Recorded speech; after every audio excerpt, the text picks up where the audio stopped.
And the church at Ephesus is reminded, just as we are reminded today, that we are adopted. We are adopted. I don't know about you, but I had obsessions as a kid, not of winning the lottery, but I loved the movie Annie. There was a moratorium on renting Annie because I wanted to rent it every time we went to that old-fashioned thing called a video store. I finally bought it for myself for my 18th birthday. Turns out there is a narrative.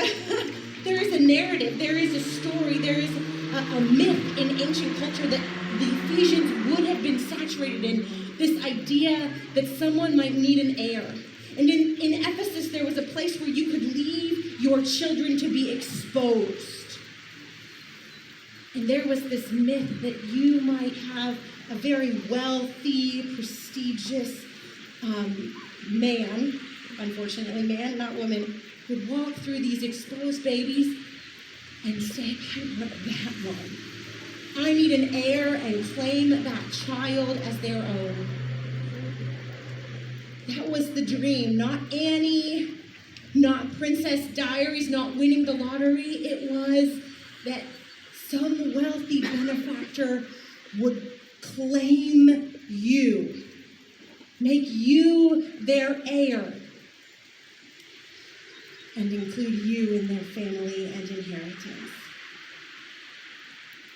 And now consider these people who are saturated in these stories of adoption are told by Paul, you are adopted. You are joint heirs with Christ. You are here for the glory of God. You are adopted. And how does being adopted change that story, that narrative, that shame loop, that voice in our head, whatever that voice may be that we talked about with Michael? So I want to tell one of my shame stories. I loved to sing in high school. I don't know if anybody else could relate, but I wasn't very good at it. So they purposely made sure I never had a solo. It was fine. I always sang in groups. But I adored my choir director, so any opportunity I could sing with her, I took it. And I remember I was with the show choir, and a girl came up to me and said, I'm having trouble finding the alto part. Can I sit with you? And I was too ashamed to say, I don't know what the alto part is. This song is hard. So she sat next to me. And I didn't get the alto part right. It is mine. So I didn't get the alto part right. And I saw that popular girl walk back to her group of people and start whispering and talking and laughing. And I stopped singing. I made sure that I was always surrounded, and I was one of those chameleons that if I was near a soprano, I could sing soprano. If I was near an alto, I could sing alto.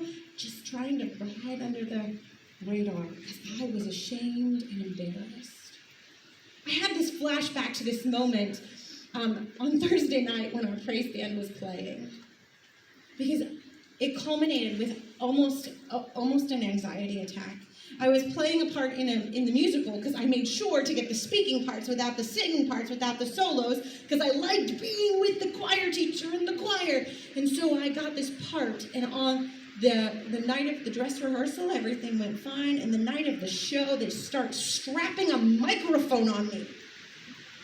No, I'm not singing with a microphone. And they're like, yes, you are. There's 4 of you. You're not singing a solo, but you're singing with a microphone. You need to get this on and you need to go. And my heart started racing, and I'm trying to stop myself from vomiting. And I do not remember. I know that I went out.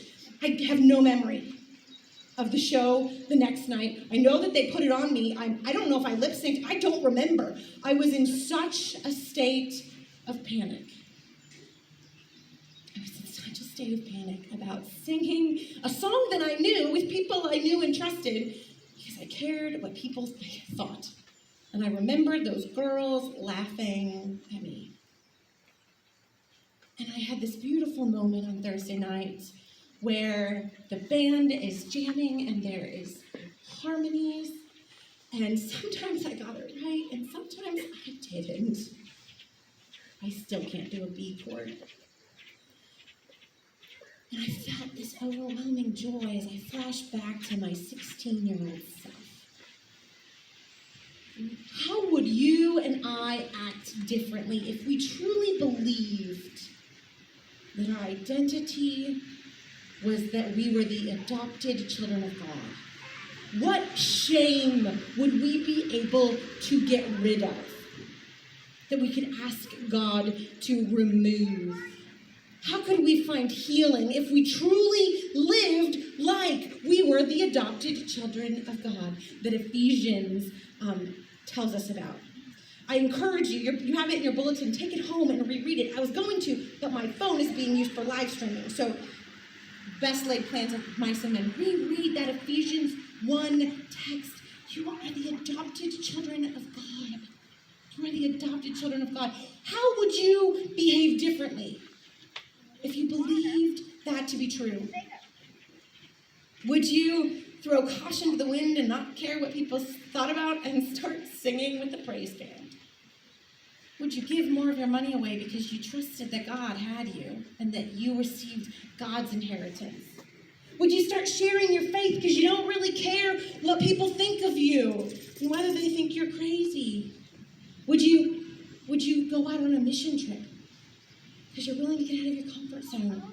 Would you volunteer of your time, talent, and treasure? Would you adopt somebody else even though you might be done raising children? What might you do? How might your life change? How might my life? Because I think that we are like Saul sometimes, and we get it right. And we are like Michael sometimes, and we let shame and the voices of our past and the voices in our heads control us. What would our lives be like if shame didn't define us, but that you and I are the adopted children, beloved of not a wealthy benefactor, but the creator of the universe? Will you pray with me? Holy God, we give you thanks and praise that that is who we are, the adopted children of God. Help us to believe it. Help us to live like we believe it. Take away our shame and help us to live fully and freely in you. Amen.